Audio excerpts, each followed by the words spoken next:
Our spouses arrive comparatively late in our lives. Our parents eventually leave us. Our siblings may be the only people we'll ever know who truly qualify as partners for life. Siblings are with us for the whole journey. According to Penn State University study published in 1996, by the time children are 11, they devote about 33% of their free time to their siblings, more time than they spend with friends, parents, teachers, or even by themselves. Siblings have a socializing effect on one another, among many other effects. When you tease out all the other variables, it's the play styles that make the difference. Unlike a relationship with friends, you're stuck with your siblings. You learn to negotiate things day to day. With siblings also come the issues of sharing, arguments, and comparison, to name a few. But perhaps one of the touchiest problems in most families with siblings is favoritism. Favoritism is a specific type of differential treatment. It occurs when one child receives more positive treatment, for example, more affection or more toys, compared to his or her siblings. But what is differential treatment?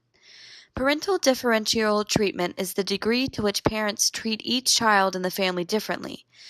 A recent study involving 384 adolescent sibling pairs and parents over the course of 3 years discovered that 65% of mothers and 70% of fathers exhibited a preference for one child, in most cases the older one.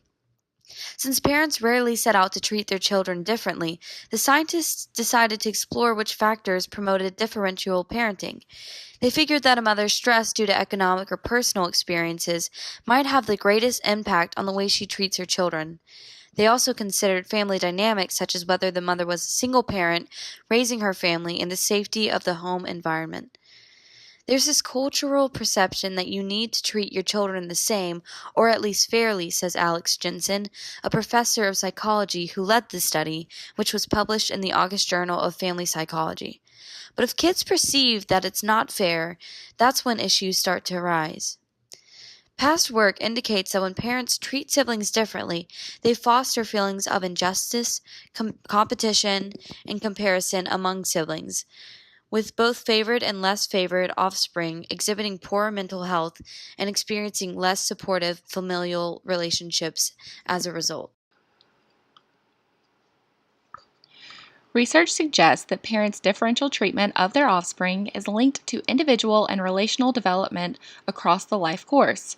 Specifically, past work indicates that when parents treat siblings differently, they foster feelings of injustice, competition, and comparison among siblings, with both favored and less favored offspring exhibiting poorer mental health and experiencing less supportive familial relationships as a result. Research also suggests that parenting behaviors can be transmitted across generations with two main hypotheses about the continuity or discontinuity of their behaviors. The first is based on the social learning theory and suggests that parents learn and model their parenting styles off of their own parents. This can be positive or negative behaviors that carry across generations, just depending on Generation 2's childhood experiences. To be consistent with the social learning theory, it is possible that parents who experience more differential treatment as children may exhibit greater amounts of differential treatment to their offspring. The second hypothesis states that instead of modeling their parenting style off of their own parents, the next generation will compensate for the parenting they received, especially if the parents were less than optimal. If someone receives lower levels of warmth and affection as a child, they may compensate and be more affectionate towards their children. Following the second hypothesis, it is possible that parents who experience greater levels of differential treatment from their parents may exhibit lesser levels of differential treatment to their children. A group of gerontologists performed a series of residualized change models to study intergenerational differential treatment. They found that there is support for both the first continuity hypothesis and the second hypothesis of compensation. Middle-aged parents tended to model the patterns of differential treatment exhibited by their fathers, but middle-aged men who experienced more differential treatment from their own parents in recent years tended to exhibit lower levels of differential treatment to their children. These findings suggest that patterns of differential treatment both continue and diverge across generations, and those patterns vary by gender. On a broader level, These results also may suggest that siblings not only impact one another's development, but in adulthood, they may indirectly influence their nieces and nephews' development by virtue of their influence on their siblings' parenting. Families have so much diversity that there are many familial models that would need to be analyzed before a conclusion could really be made. It's clear that there are correlations, but there are many ways that differential treatment may present itself across generations. So we decided to tell some of our own stories about our families to see what factors are mentioned the most and could play a large role in differential treatment. You will notice that the amount of children may play a large part, but also that age difference and gender are large factors in our personal cases. Okay, stop. Go. My name is Nicolette Koll. Lily Sewell. Courtney Waters. I have one sibling. He's my brother. He's 28 years old. Yes, I have two older brothers. We're 3 years apart each, so one is 24 and the other is 28 right now. I have an older brother and two younger sisters. My brother is 2 years older than me, and my two little sisters are almost 7 and almost 9 years younger than me. I grew up in a family of 4. It was my mom, my dad, my brother, and me. My brother is about 7 years older than me, so we got treated a little different when they were raising us, but I would say the biggest thing was that I got things before he got things. For example, I got my cell phone in 5th grade, whereas he got it in 9th grade. But that also had to do with timing. When he was in 5th grade, cell phones weren't a thing. So that was the main difference, where he would get mad because, oh, she got a phone younger than I got a phone. But it's not my parents' fault. Also, my parents were a little stricter on him, but that's just because he was the first child. And they had me 7 years later, so he kind of just set the boundaries and the limits of what I could do, and as long as I didn't do anything worse than him, I was pretty much good to go. So, my oldest brother kind of was the trial kid, so they were super, super strict with him, and everything with him was new. But they did make a pretty good conscious effort of trying to treat us each equally or fairly, I would say. Like, they would communicate about if one kid was acting up, or they would just make a conscious effort to communicate to the other kids why they're treating that kid that way. I never really noticed favoritism. I mean, there was a couple things here and there, but I just accounted it to our parents treating us differently because of our differences. But my oldest brother actually came to my parents a couple weeks ago and told them how he was really bitter about how when he was going through college, he chose his college because he knew it was the cheapest, and he got the most scholarships, and also when he went to seminary, it was the same thing. So he didn't have that very many loans, but I chose the most expensive college, and my parents are helping me out pay for it, and my middle brother partied a little too hard in college, so they also were helping with the school, and when he was down and out, they really funded him basically, as opposed to helping my brother out at all with his loans. But my parents had to explain to him that when he was in college, because he was the oldest, my mom was still a homemaker. She wasn't bringing in any money, and now she is, so she's able to help me and my other brother out more than they were able to do so with him. So it was almost like two sets of siblings, because they had me and my brother that were older, built-in babysitters for my two little sisters. And so we were kind of like their child that they went through. They were a little more strict on us and a lot easier on my sisters. So I always kind of felt like an oddball, because my brother, he was the only boy.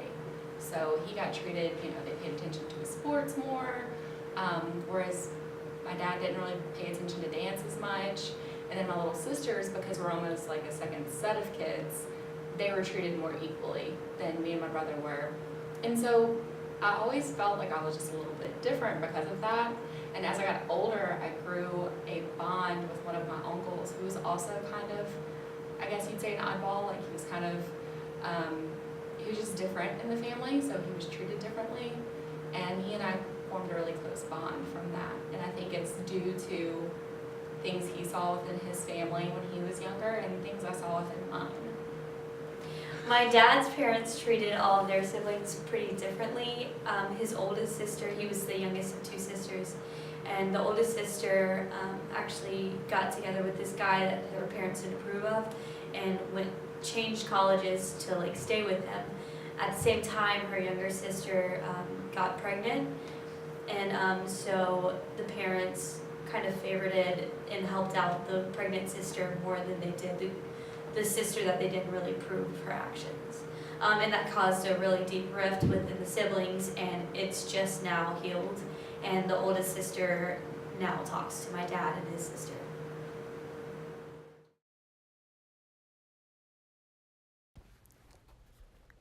While treating your kids equally is logical, we can also counter-argue that treating kids differently have its benefits. It is said that parents do not need to treat their kids equally as long as they are treating them fairly. Rough justice is used as an example when explaining the benefits of treating kids unequally. Rough justice explains that a 10-year-old child is faced with different challenges in their life compared to the 23-year-old child.